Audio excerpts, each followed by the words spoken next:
Yo, welcome to the Floating Dojo. Today we're going to be going over the banned and restricted announcement from December 15th. There was a good number of things that were hit. We are definitely shaking up the meta, and there's a lot to go over. So we're going to kind of go over all the cards, why they were banned, thought process behind them, and then talk about kind of the winners and losers of that ban and where I think the meta is going to kind of shift afterward. This is also all pre-pen coming out. We do not know what Compendium is going to contain for a lot of the big changes to fill some of these bans up with.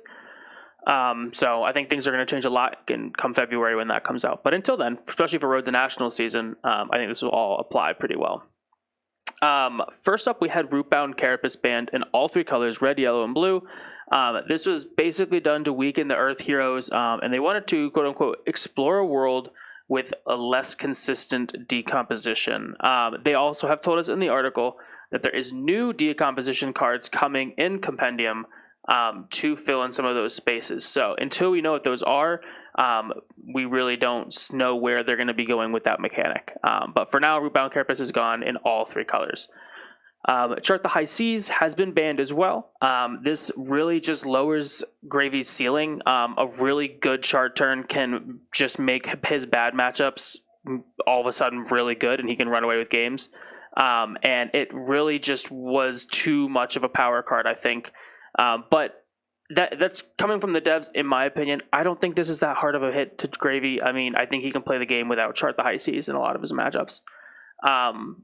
Next up, we had Brand with Cinderclaw hit all three colors, red, yellow, and blue, as well as Wrath of Retribution, all targeting Syndra. Syndra has been in the top of the meta for a while since she came out and hunted, so I understand them wanting to make a hit to slow her down a little bit. Wrath of Retribution, I understand. It has a very high ceiling, very high power level, and it can just blow out games when you draw it at a nice time, which really takes away from the game experience playing against her. As a Syndra main myself, I can completely understand the banning of this card. Brand with Cinderclaw, on the other hand, is a little bit different.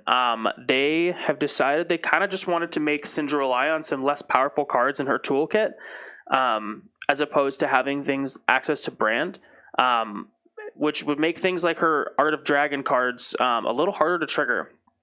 So she's going to have to try and find some other ways to make fealties and make things draconic to make that work off. I definitely see this changing the way that Syndra plays. I see a lot of people leaning a little bit away from the draconic cards and going for just redline good damage output cards. Maybe leaning away from Oath of Loyalty style gameplay.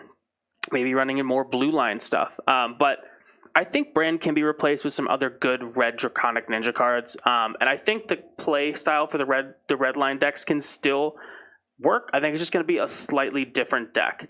And it's going to be a little bit harder to pilot, I think, which I'm not opposed to. Lastly, we had Orbweaver Spinneret, banned in yellow and blue, not the red. So there's still 3 copies available. With this shakeup coming, a lot of the devs speculated that Arachne may kind of push itself to the top of the meta, and I think they wanted to do a slight ban preemptively just because the way the deck's been operating, 9 copies of Chillistra makes makes Flick Knives and the access to making so many Chillistra so easy that it's just kind of a damned if you do, damned if you don't deal. And I think them getting rid of 6 of these copies and leaving 3 makes the deck feel a little more balanced, and maybe keeps it from running away in the meta in the next few months. So those are our bans. That is where we are sitting today after those announcements from LSS. And so I kind of want to get into what I think the winners and losers of this are. The winners, which are a little maybe less obvious, right? The losers are kind of just the heroes that those bans hit. But the winners, I definitely see other aggro decks, decks like KO, Dio, Acilio doing well. With Syndra being a little less powerful, I think more Acilios, Dios, and KOs are going to win those matchups, which will help push them up a little bit in the meta. And I also think that Gravy still stays pretty high. With Syndra being a little bit worse, Syndra is a pretty rough matchup for Gravy. So I think that Gravy kind of just stays near the top, if not becomes the best deck for a short period of time until we get new stuff in Pen. he just still has such a strong toolkit and such a versatile gameplay that he can just do so much to run away with games. And we'll see how that kind of pans out in the Road to National season. But I still see Gravy staying near the top. I think with weaker Syndra, more other Guardian heroes as well may come up in those matchups, in those meta matchups for tournaments, which Gravy loves seeing Guardians because they often can't deal with multiple allies at a time, which makes Gravy stronger. So I don't think the chart was a huge hit to him. I think he's still fine. I think it really just helps other aggro heroes kind of push up a little bit. I think we see some outlier decks, maybe Kasai, get a little bit better as well. Decks that just like Syndra really rips into should get a little bit of a boost. As for losers, I think our biggest losers here are going to be probably Syndra, Phi, and Verdance, and probably Florian. Losing the root bounds for Verdance and Florian is huge right now, especially until we get a update as to what the new cards are going to be in Compendium that fill that gap in. And especially Florian. I mean, root bounds were huge for his gameplay because he played such a slow, patient game, focusing on mid to late game, comboing and value. So not having those defense reactions that he usually had access to is going to force him to play a very different game, in my opinion, and it makes the aggro matchups a lot harder for him. Verdance is kind of the same way. I think Verdance maybe pivots into a more arcane-focused deck, but her decomposition is going to be definitely harder for her to do, just not having those root bounds. So I'm really curious, especially in those fast aggro matchups, how she's going to be able to combat that.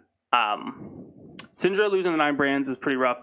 Phi losing 9 brands is even worse. Phi loves them way more because his weapon, the Assyrian Blade, if he's running it, does not have go again. So you can't just pitch into the weapon and start your chain. You have to have something before. So him losing a starter is way worse than Syndra, in my opinion.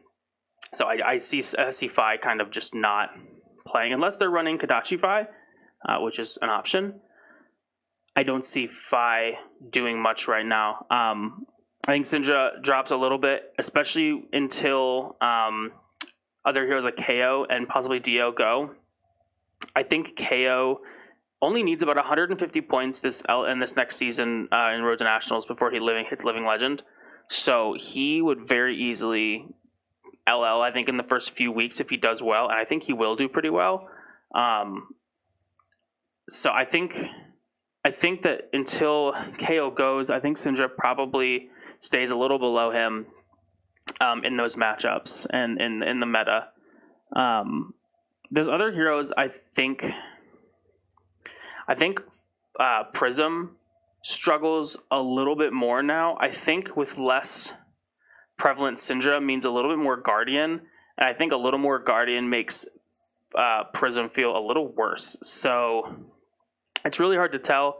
A lot of it's going to come down to just deck building and how people decide to change the build, because there are ways to build Syndra into like a combo blue line deck where we do things like Spreading Flames and Salt the Wound with Mask of the Pouncing Lynx. So if we do end up going to that, then that may really be just a different gameplay in general. So there's a lot in the air and a lot of exciting changes coming to the classic constructed meta, and I'm really excited to see how those things play out in Road to Nationals. I think a cool dark horse right now, I think Kasai or Katsu could make some cool moves. Katsu is already kind of like a fringe hero that can do really well and has done like historically decent, but never was best. I mean, Syndra was just better. But now that Syndra got hit a little bit, I could see maybe Katsu with something in Compendium could be a contender to do stuff.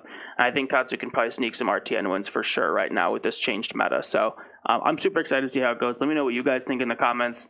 And we will be back in a few more days with some more gameplay, maybe some Silver Age content, getting ready for Road to Nats, and ProQuest Las Vegas next year, which will be having a Silver Age 2-week span, which is super cool. So thank you guys for stopping by. Just a pretty short one. I just kind of wanted to go over the BNR and talk about it with y'all. We'll be back with some more gameplay deck techs in the near future. I hope you guys have a happy holidays. I'll see you later.